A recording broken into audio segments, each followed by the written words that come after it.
जब Donald Trump ने reciprocal tariff के साथ एक पेनल्टी टैरिफ लगाई, उसने पेनल्टी टैरिफ क्यों लगाई कि भले भाई रशिया यूक्रेन का जब वॉर हो रहा था तब तुमने रशिया से क्रूड ऑयल क्यों लिया, जबकि ये खुद ही ये लोग थे, यूएस वाले ही थे, वो पहले बोल रहे थे कि नहीं दुनिया की अर्थव्यवस्था हिल जाएगी प्लीज ले लो। और फिर डोनाल्ड ट्रंप खुद बोला, डोनाल्ड ट्रंप पाकिस्तान को क्यों इतना सपोर्ट कर रहा है, क्योंकि वहां के जो वजीर हैं, क्या बात है इनको नोबेल प्राइज दिला दो, और तो बाप इंसान है, कुछ भी बोल के हाँ यही सारी चीजें करवाते रहते हैं, तो वो वाली चीज चलती है। तो सबसे पहली चीज ये है कि इंडिया रियलाइजेस कि उनको, देखिए जब भी रशिया यूक्रेन का वॉर हुआ लोगों ने स्टैंड लिया, इंडिया वाज न्यूट्रल।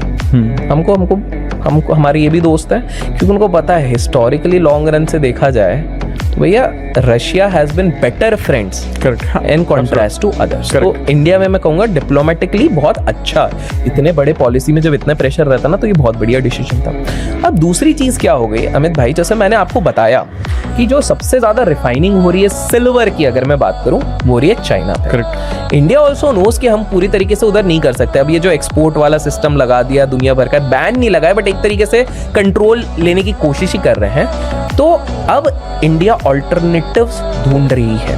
अब ऑल्टरनेटिव्स ढूंढने में दो चीजें हो जाती है, पहला क्योंकि नया नया ऑल्टरनेटिव ढूंढोगे तो पहली बात तो एक्सपेंसिव रहता है, क्योंकि मास स्केल जब तक नहीं होगा तब एक्सपेंसिव है। दूसरा चीज है इस प्रोसेस में समय और पैसा बहुत लगता है।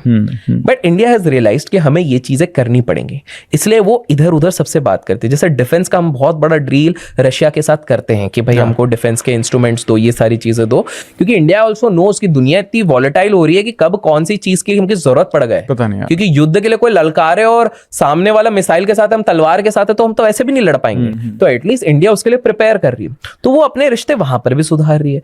तो मैं ये कहूंगा कि हमारी जो लीडरशिप है at this point of time, अगर आप पोजीशनिंग की बात कर रहे हो, हम एकदम बेस्ट जगह पे तो नहीं है बट हम रिलेटिवली सही जगहों पे हैं।